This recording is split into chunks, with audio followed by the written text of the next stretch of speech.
Welcome everyone to our channel conceptual learners. आज हम जो है ऑपरेटिंग सिस्टम के बारे में पढ़ने वाले हैं। ऑपरेटिंग सिस्टम क्या होता है? ये एक तरह का यूजर इंटरफेस होता है जो कि कंप्यूटर के लिए हायर्ड होता है। ये अनेबल करता है जो यूजर होता है उसको जो भी हार्डवेयर रिसोर्सेज है उनको एफिशिएंटली यूज कर सके। ये जो है ऑर्गेनाइज कलेक्शन होता है जो इंटीग्रेटेड सेट होता है, स्पेशली जो प्रोग्राम्स होते हैं उनका, जो कि कंट्रोल करते हैं जो भी आपके ओवरऑल ऑपरेशंस होते हैं कंप्यूटर के उसको। ऑपरेटिंग सिस्टम एक प्रोग्राम होता है जो कि एक इंटरफेस की तरह वर्क करता है यूजर और कंप्यूटर के बीच में। ये इंटरफेस है जो कि एनेबल करता है यूजर को ताकि वो अपने हार्डवेयर रिसोर्सेज जो है उनको एफिशिएंटली यूज कर सके। कलेक्शन होता है ऑर्गेनाइज्ड और इंटीग्रेटेड सेट ऑफ प्रोग्राम्स का जो कि आपके जो ओवरऑल कंप्यूटर ऑपरेशंस है उनको कंट्रोल करता है। और आपके जो कंप्यूटर है उसमें ये हमेशा जो है प्रेजेंट होता है उसकी प्रॉपर बूटिंग के लिए। अब बात करते हैं हम फंक्शंस ऑफ ऑपरेटिंग सिस्टम की। पहला है प्रोसेस मैनेजमेंट। प्रोसेस मैनेजमेंट में क्या आता है कि ये एक ऐसी प्रोसेस होती है जो कि आपके जो सिस्टम है उसको कंट्रोल करती है, उसको प्लान करती है, मॉनिटर करती है, परफॉर्मेंस जो है आपके सीपीयू की उसको मेंटेन करके रखती है। यहाँ पे जो भी आप के जो एग्जीक्यूशन हो रहे हैं ऑपरेटिंग सिस्टम में, जो भी प्रोग्राम्स हैं ये उसको बेसिक जो रिक्वायरमेंट होती है उसको पूरा करता है। मेमोरी मैनेजमेंट ये प्रोसेस होती है जिसमें आप कंट्रोल और कोऑर्डिनेट करते हो कंप्यूटर की जो मेमोरी है उसको। ऑपरेटिंग सिस्टम इंश्योर करता है कि जो भी प्रोसेसेस आपके कंप्यूटर में हो रही हैं वो अपनी जो मेमोरी है ऑलरेडी उसको एक्सेस कर पा रही हैं या नहीं कर पा रही हैं। फाइल मैनेजमेंट जो होता है ऑपरेटिंग सिस्टम का मेन फंक्शन होता है, ये जितना भी डाटा फाइल्स हैं आपके कंप्यूटर में उन सबको मैनेज करने का काम करता है। डिवाइस मैनेजमेंट ये जो है आपके जो भी इनपुट और आउटपुट जो डिवाइसेस हैं उन सबको मैनेज करना और उन सबको मेंटेन करने का जो काम होता है वो कौन करता है? ऑपरेटिंग सिस्टम करता है। ये इंटरफेस जो है वो प्रोवाइड करता है, फैसिलिटी प्रोवाइड करता है इंटरफेस की जो भी आपके कनेक्टेड डिवाइसेस हैं उनके बीच में और आपके कंप्यूटर सिस्टम के बीच में। ये 4 फंक्शन हैं इसके। प्रोसेस को मैनेजमेंट करता है, जो भी उनको कंट्रोल करना, उनको मॉनिटर करना और जो सीपीयू की परफॉर्मेंस है उसको देखना। मेमोरी मैनेजमेंट में हेल्प करता है उनको मेमोरी को कंट्रोल करना, कोऑर्डिनेट करना, ये देखना कि जो भी प्रोग्राम्स उसमें रन हो रहे हैं वो अपनी मेमोरी को एक्सेस कर पा रहे हैं या नहीं। फाइल मैनेजमेंट में हेल्प करता है कि जो भी जितना भी डाटा है आपके कंप्यूटर सिस्टम में उसको मैनेज करता है। डिवाइस मैनेजमेंट में हेल्प करता है, इनपुट और आउटपुट डिवाइसेज है उनको और यूजर के बीच में एक इंटरफेस प्रोवाइड करवाता है। नाउ अब बात करते हैं हम टाइप्स ऑफ ऑपरेटिंग सिस्टम की। पहला आता है हमारा इसमें batch operating system. Batch operating system में क्या होता है कि ये जो काफी सारी जो जॉब्स होती हैं उनको ये एक साथ पुट कर देता है, एक साथ रख देता है और फिर उनको एग्जीक्यूट करता है एज अ ग्रुप। इसमें जो ग्रुप में उसमें जो प्योरिटी वाइज जो है वो शेड्यूल करता है ये जो जॉब्स होती हैं उनको। सारी जो जॉब्स है उनको एक साथ रखेगा, उनका ग्रुप बनाएगा और ग्रुप में फिर ये रिस्पॉन्सिबल होता है उनको प्रायोरिटी वाइज सेट करने के लिए, जैसे कि रिसोर्स को रिक्वायर्ड होता है उसके अकॉर्डिंग।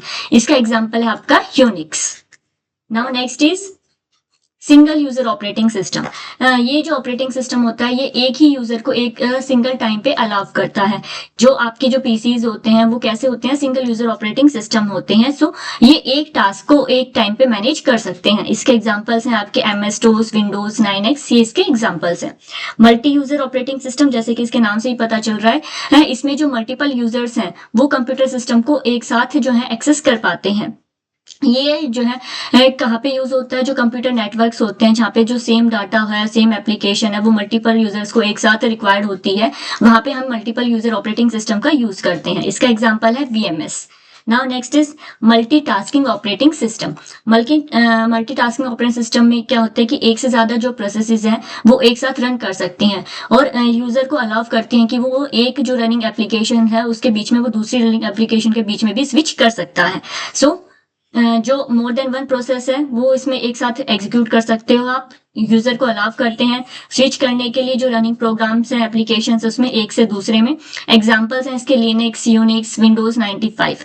अब जो मल्टी टास्किंग ऑपरेटिंग सिस्टम है उसको हम 2 कैटेगरीज में डिवाइड करते हैं। पहला आता है हमारा pre-emptive multi tasking operating system. इसमें क्या करता है कि ये अलाउ करता है कि जो कंप्यूटर प्रोग्राम्स हैं वो जो है ऑपरेटिंग सिस्टम को जो है शेयर कर सके। ठीक है, जो मल्टीटास्किंग हो रही है उसमें वो कंप्यूटर सिस्टम को प्रोग्राम्स को शेयर कर सकते हैं और जो भी उससे रिलेटेड जो भी हार्डवेयर रिसोर्सेज जो कनेक्टेड है उनको भी वो शेयर कर सकते हैं। Next is cooperative operating system. Cooperative multitasking operating system में सिंपलेस्ट फॉर्म होती है मल्टीटास्किंग की, जिसमें जो प्रोग्राम्स होते हैं कंप्यूटर को वो तब तक सीपीयू को कंट्रोल कर सकते हैं जब तक उनको उसकी रिक्वायरमेंट होती है।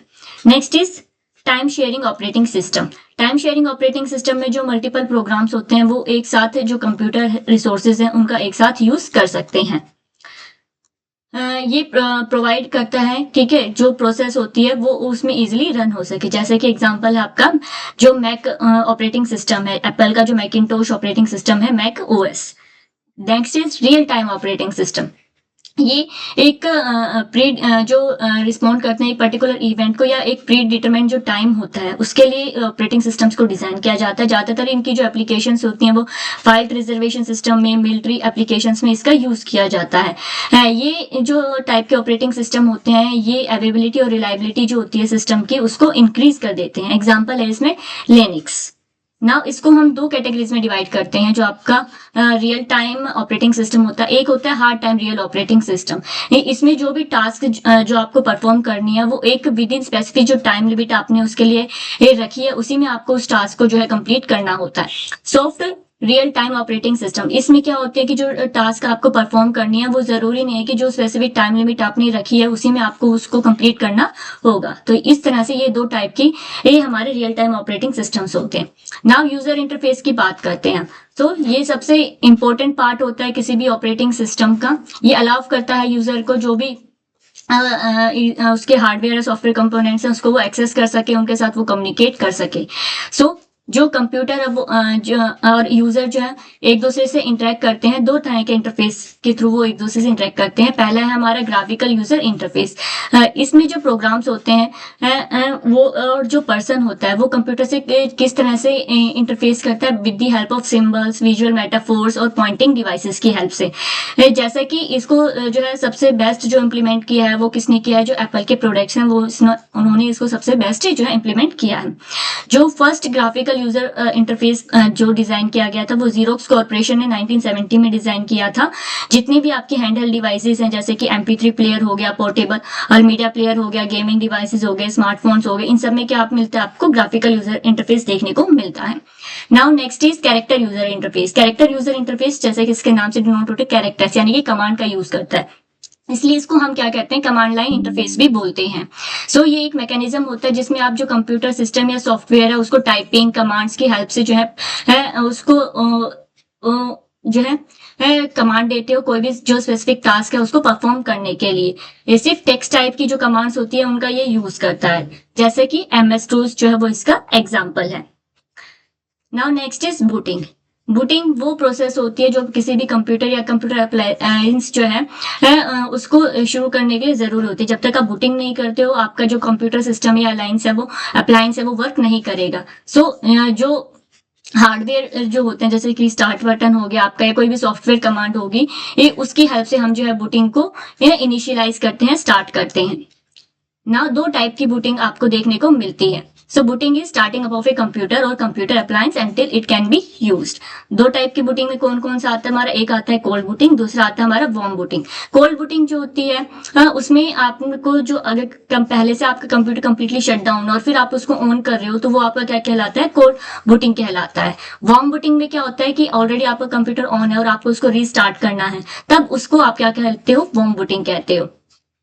इसमें आप जो है रिस्टार्ट बटन का यूज कर सकते हो या फिर जो कॉम्बिनेशन है कीज का, control plus alt plus del, इन कीज का यूज करके भी आप जो है वार्म बूटिंग कर सकते हो। नाउ नेक्स्ट इज जो इम्पोर्टेंट ऑपरेटिंग सिस्टम जो मार्केट में अवेलेबल है, अब उसकी बात करते हैं।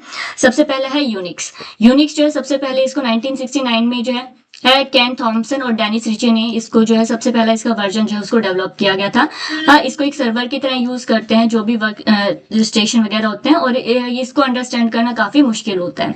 Now next is Apple Macintosh. जो एप्पल की डिवाइसेस हैं उसमें सब में मैक ऑपरेटिंग सिस्टम जो है वो यूज किया जाता है। सबसे पहले इसको जनवरी 1984 में जो स्टीव जॉब्स थे उन्होंने इसको जो है इंट्रोड्यूस करा था। इसको जो है इनिशियली एक सिस्टम सॉफ्टवेयर बोला गया था जिसको बाद में नाम दिया गया Mac operating system. Next is Linux. Linux kernel जो है वो उसको सितंबर 1991 में लिनस टॉरवल्ड्स जो थे उन्होंने जो है इसको रिलीज किया था। ये ओपन सोर्स सॉफ्टवेयर है, ठीक है, यूनिक्स की तरह ही वर्क करता है, ये जो ऑपरेशंस होते हैं उसमें है और इसको भी अंडरस्टैंड करना काफी डिफिकल्ट होता है।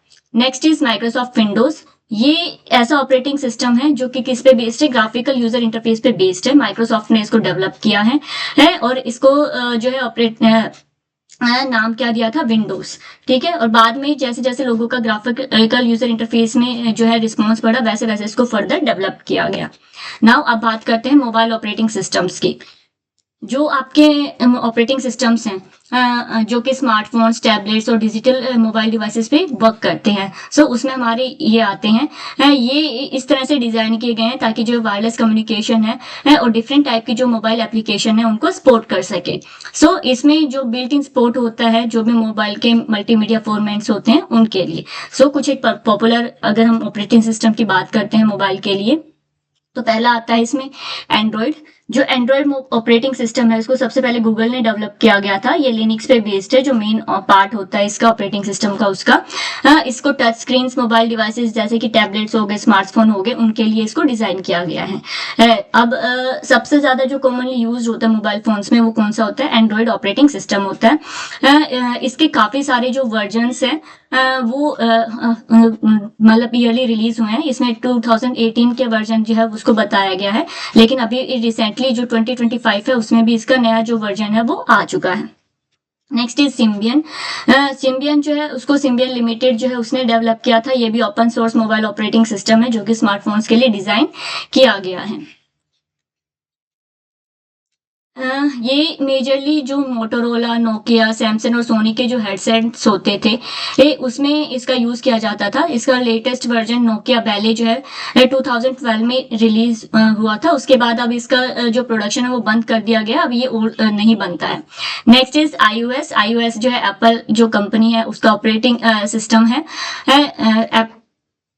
ये commonly iPhones, iPad, touch pad इसमें यूज किया जाता है इसको।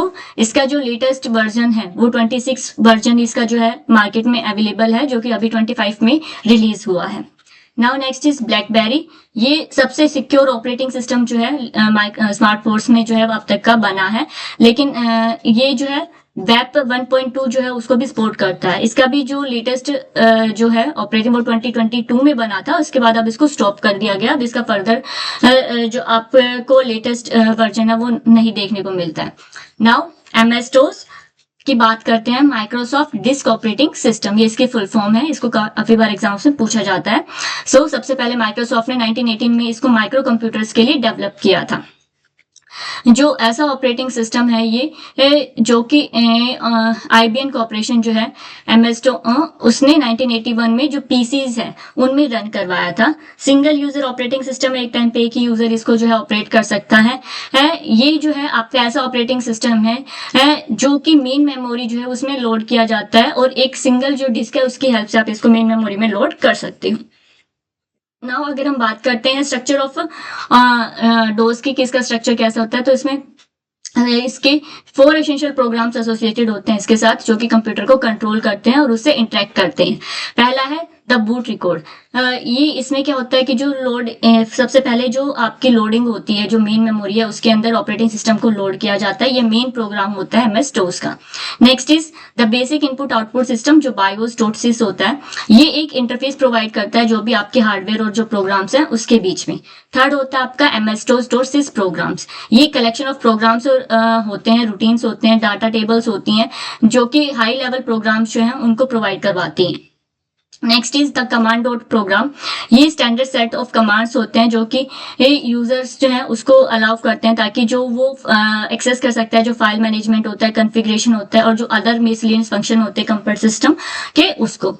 ये बेसिक 4 इसके जो प्रोग्राम्स हैं ये इसके साथ एसोसिएटेड होते हैं। नाउ अगर हम कॉन्फ़िगरेशन की बात करते हैं तो इसमें आपको कुछ एक कमांड्स जो है वो शॉर्ट फॉर्म में दी गई हैं। आपको सबसे पहले उनको पता होना चाहिए, एक्सटेंशंस है और इनके मीनिंग आपको पता होना चाहिए। .exe जो हमारा होता है एग्जीक्यूटिव फाइल्स के लिए होता है। .com जो मोस्टली आप इसको यूज करते हो, चाहे जैसे gmail.com हो गया, google.com हो गया। उसमें कमांड फाइल्स के लिए होता है ये। .bat जो होता है बैच फाइल्स के लिए होता है। .doc डॉक्यूमेंट फाइल्स के लिए होता है। .txt टेक्स्ट फाइल के लिए। .prg प्रोग्राम फाइल्स के लिए। .or ओवरलेस के लिए। .sys सिस्टम फाइल्स के लिए। कॉन्फ़िगरेशन जो होती है ये कॉन्फ़िगरेशन डॉट सिस और ऑटो एग्जिट डॉट बैच, और जो फाइल्स होती हैं वो एक ऐसा एनवायरनमेंट प्रोवाइड कर सकती हैं कंप्यूटर को जिसमें जो आप सेट ऑफ कमांड उसको दे रहे हो वो इजीली वर्क कर सके। सो कॉन्फ़िगरेशन डॉट सिस जो होती है वो सिस्टम को इस तरह से एडजस्ट करती है ताकि जो आपने कमांड दी है वो उसके अकॉर्डिंग वर्क कर सके। ये ऑटो एग्जीक्यूट डॉट बैच जो होता है, जब आप सिस्टम को पावर ऑन करते हो तो जो फाइल्स होती हैं वो ऑटोमेटिकली जो है कमांड लाइन में एग्जीक्यूट होने लग जाती हैं। अगर हम बात करते हैं टाइप ऑफ कमांड के एमएस डोस में, तो दो तरह की कमांड्स आपको देखने को मिलती हैं। पहली होती है आपकी इंटरनल कमांड्स, यानी कि ऑटोमेटिकली लोडेड होती हैं जो मेन मेमोरी है उसमें जब आप बूटिंग की प्रोसेस करते हो तब और ये कंप्लीट हो जाती हैं। एग्जाम्पल जैसे कि date, time, version, volume, directory, copy, clear screen, ये इसके एग्जाम्पल्स है। एक्सटर्नल कमांड्स जो होती हैं, इन कमांड्स के लिए एक्सटर्नल फाइल्स जो होती हैं वो आपको लोड करनी पड़ती हैं कंप्यूटर के अंदर ताकि वो रन हो सके, जैसे कि चेकिंग डिस्क हो गया, कंपेयरिंग डिस्क हो गया, फॉर्मेटिंग हो गया, ये उसके कुछ एग्जाम्पल्स हैं।